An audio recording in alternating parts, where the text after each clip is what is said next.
ಸ್ನೇಹಿತರೆ ನಮಸ್ಕಾರ. ಇದೀಗ ತಾನೇ ಬಂದಿರುವ ಮುಖ್ಯವಾದ ಮಾಹಿತಿ. ಕಾನೂನು ಜಾರಿಗೆ ಮಾಡುವ ಮೂಲಕ ಮೈಕ್ರೋ ಫೈನಾನ್ಸ್ ಕಪ್ಪು ಹಣಕ್ಕೆ ಕಡಿವಾಣ ಹಾಕಲು ಮುಂದಾದ ರಾಜ್ಯ ಸರ್ಕಾರ. ಇದೇ ನಡುವೆ ಸಾಲ ಪಡೆದುಕೊಂಡವರ ಸಾಲ ಮನ್ನಾ ಘೋಷಣೆ. ಯಾರಿಗೆ ಈ ಒಂದು ಲಾಭ ಸಿಗುತ್ತೆ, ಏನಿದು ಮಾಹಿತಿ ಡೀಟೇಲ್ ಆಗಿ ನೋಡೋಣ. ಅದಕ್ಕಿಂತ ಮೊದಲು ನೀವು ನಮ್ಮ ಚಾನಲ್ಗೆ ಮೊದಲು ಬಾರಿ ಭೇಟಿ ಕೊಡ್ತಾ ಇದ್ರೆ ಕೆಳಗೆ ಕಾಣುವ ಸಬ್ಸ್ಕ್ರೈಬ್ ಬಟನ್ ಮೇಲೆ ಕ್ಲಿಕ್ ಮಾಡಿ, ಪಕ್ಕದಲ್ಲಿ ಒಂದು ಗಂಟೆ ಕಾಣಿಸುತ್ತೆ, ಅದು ಕೂಡ ಒತ್ತಿದ್ರೆ ರಾಜ್ಯದ ಮುಖ್ಯವಾದ ಸುದ್ದಿಗಳು ನಿಮಗೆ ಸಿಗುತ್ತವೆ. ಸ್ನೇಹಿತರೆ, ಈ ಒಂದು ವಿಡಿಯೋಗೆ ಲೈಕ್ ಮಾಡ್ತಾ ವಿಡಿಯೋನ ಪೂರ್ತಿಯಾಗಿ ನೋಡಿ. ಹೌದು ಸ್ನೇಹಿತರೆ, ಇಂದು ರಾಜ್ಯ ಕರ್ನಾಟಕದಲ್ಲಿ ಹೊಸ ವರ್ಷ ಆರಂಭದಿಂದಲೂ ಕೂಡ ಎಷ್ಟೋ ಜನರು ಮೈಕ್ರೋ ಫೈನಾನ್ಸ್ ಕಂಪನಿಯವರ ಕಿರುಕುಳ ತಾಳಲಾರದೆ ಆತ್ಮಹತ್ಯೆಗೆ ಶರಣಾಗಿದ್ದಾರೆ. ಹೌದು, ಒಂದು ಕಡೆಯಲ್ಲಿ ಇಂದು ಬ್ಯಾಂಕಿನಲ್ಲಿ ಸಾಲ ಪಡೆದುಕೊಳ್ಳಬೇಕಂದ್ರೆ ಹಲವು ದಾಖಲೆಗಳು, ಅಡಮಾನವನ್ನ ಇಡಬೇಕಾಗುತ್ತೆ. ಮತ್ತೊಂದಡಿಯಲ್ಲಿ ಈ ಮೈಕ್ರೋ ಫೈನಾನ್ಸ್ ಕಂಪನಿಯವರು ಯಾವುದೇ ಅಡಮಾನವಿಲ್ಲದೆ ಆಧಾರ್ ಕಾರ್ಡ್ ಮೂಲಕ ಮೊದಲು ಕಡಿಮೆ ಬಡ್ಡಿ ದರದಲ್ಲಿ ಸಾಲವನ್ನ ಕೊಡ್ತಾರೆ. ಆದರೆ ನಂತರ ದಿನ ಕಳೆದಂತೆ ಬಡ್ಡಿ ಮೇಲೆ ಬಡ್ಡಿ, ಚಕ್ರ ಬಡ್ಡಿ ಹಾಕುತ್ತಾ ಕಿರುಕುಳ ನೀಡುತ್ತಾ ಹಣವನ್ನ ವಾಪಸ್ ಕೊಡುವಂತೆ ಮನೆ ಬಾಗಿಲಿಗೆ ಬಂದು ವಸೂಲಿಗೆ ಇಳಿಯುತ್ತಾರೆ. ಇದರಿಂದ ಮಾನ ಮರ್ಯಾದೆ ಹರಾಜಾಯ್ತಲ್ಲ ಎಂದು ನೊಂದುಕೊಂಡು ಎಷ್ಟೋ ಜನರು ಆತ್ಮಹತ್ಯೆ ಮಾಡಿಕೊಂಡಿದ್ದಾರೆ. ಹೌದು ಗೆಳೆಯರೆ, ಇಂದು ಮೈಕ್ರೋ ಫೈನಾನ್ಸ್ ಕಂಪನಿಯವರ ಕಿರುಕುಳ ತಾಳಲಾರದೆ ಎಷ್ಟೋ ಜನರು ಇಡೀ ಊರೇ ಖಾಲಿ ಮಾಡಿದ್ದು ಕೂಡ ಈ ಒಂದು ವರ್ಷದ ಆರಂಭದಲ್ಲಿ ನಾವು ನೋಡಿದ್ದೇವೆ. ಎಷ್ಟೋ ಜನರು ತಮ್ಮ ಪ್ರೀತಿಯ ಪಾತ್ರರನ್ನು ಕಳೆದುಕೊಂಡಿದ್ದಾರೆ. ಹಾಗಾಗಿ ರಾಜ್ಯದ ಕಾಂಗ್ರೆಸ್ ಸರ್ಕಾರ ಇದೀಗ ಮಧ್ಯ ಪ್ರವೇಶಿಸಿ ಒಂದು ಹೊಸ ಕಾನೂನು ಜಾರಿಗೆ ಮಾಡಲು ತೀರ್ಮಾನ ಕೈಗೊಂಡಿದೆ. ಹೌದು, ಈಗಾಗಲೇ ಈ ಕುರಿತಂತೆ ಒಂದು ಹೊಸ ಕಾನೂನು ವಿಧೇಯಕವು ಕೂಡ ಮಂಡಿಸಲಾಗಿದೆ. ಸ್ವತಃ ಕಾನೂನು ಇಲಾಖೆ ಸಚಿವರಾಗಿರುವ ಎಚ್.ಕೆ. ಪಾಟೀಲ್ ಅವರು ಮಾರ್ಚ್ 11ರಂದು ಈ ಕುರಿತಂತೆ ಮಾಹಿತಿ ಕೊಟ್ಟಿದ್ದಾರೆ.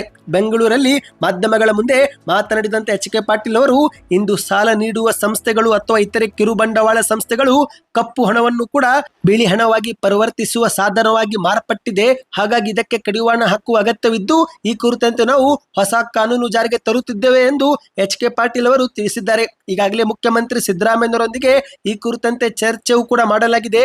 ವಿಧಾನಸಭೆಯಲ್ಲಿ ಈ ಬಗ್ಗೆ ನಮಗೆ ಅನುಮತಿಯೂ ಕೂಡ ಸಿಕ್ಕಿದೆ ಎಂದು ಎಚ್.ಕೆ. ಪಾಟೀಲ್ ಅವರು ತಿಳಿಸಿದ್ದಾರೆ. ಹೌದು ಗೆಳೆಯರೆ, ಮಾಧ್ಯಮಗಳ ಮುಂದೆ ಮಾತನಾಡಿದಂತ ಕಾನೂನು ಸಚಿವರು ಈಗ ಜಾರಿಗೆ ತರುತ್ತಿರುವ ಈ ಒಂದು ವಿಧೇಯಕದಲ್ಲಿ ನೋಂದಾಯಿತ ಇಲ್ಲದಂತಹ ಲೇವಾದೇವಿದಾರರನ್ನು ನಿಯಂತ್ರಣ ಮಾಡುವುದು, ಮೂಲಭೂತ ಹಕ್ಕುಗಳ ರಕ್ಷಣೆ ಮಾಡುವುದು ಖಚಿತಪಡಿಸಿಕೊಳ್ಳಲಾಗಿದೆ.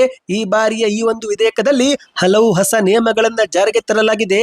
ಇನ್ನು ಕಾನೂನುಬದ್ಧವಾದಂತ ಲೇವಾದೇವಿದಾರರನ್ನು ಕೂಡ ಈ ಒಂದು ವಿಧೇಯಕದಲ್ಲಿ ರಕ್ಷಿಸಲಾಗಿದೆ.